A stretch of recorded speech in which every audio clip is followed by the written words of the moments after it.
రాముణ్ణి దేవుడా మనము చెప్పేసి గోడ మీద పెట్టేస్తాం. రాముడు నేను మనిషిని రా బాబు అన్నాడు, ఆయన్ని ఎవరు నమ్మలేదు.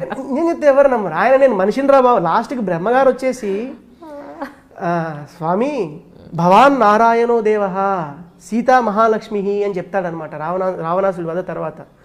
అప్పుడు రాముడు ఒకటే చెప్తాడు, ఆత్మానం మానుషం మన్యే రామం దశరథాత్మజం. నేను మనిషిని, నా తండ్రి గారు దశరథ మహారాజు, so let me leave like this అని చెప్పేస్తారు ఆయన రాముల వారు.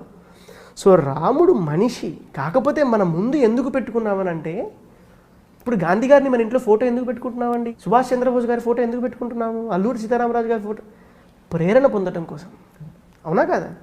ప్రేరణ పొందడం కోసం మనం పెట్టుకుంటున్నాం. రాముడి గుడి ఎందుకు కట్టామనంటే, నీలో ఉన్న మానవత్వం శాతం తగ్గినప్పుడు, మానవత్వం ఎలా ఉందో తెలుసుకోవాలని అనుకున్నప్పుడు రాముణ్ణి చూడు. ఇగో ఎక్కడున్నాడో తెలియదా, మీ వీధిలో ఉన్నాడు పద రాముడు.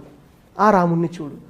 మనిషి మనిషిలా బ్రతకటం తెలుసుకోవటం కోసం రాముడి గుడి వచ్చింది, అంతే తప్ప రాముడు దేవుడు కాడు. రాముడు మనం దేవుడుగా, మనకు సహాయం చేసేవాడు మనకు దేవుడే. సో ఆ విధంగా మానవత్వం నేర్పించినందుకు రాముడిని మనం దేవుడిలా చూసుకోవచ్చు. కానీ ఆయన మాత్రం మనిషి, రాముడు మనిషి.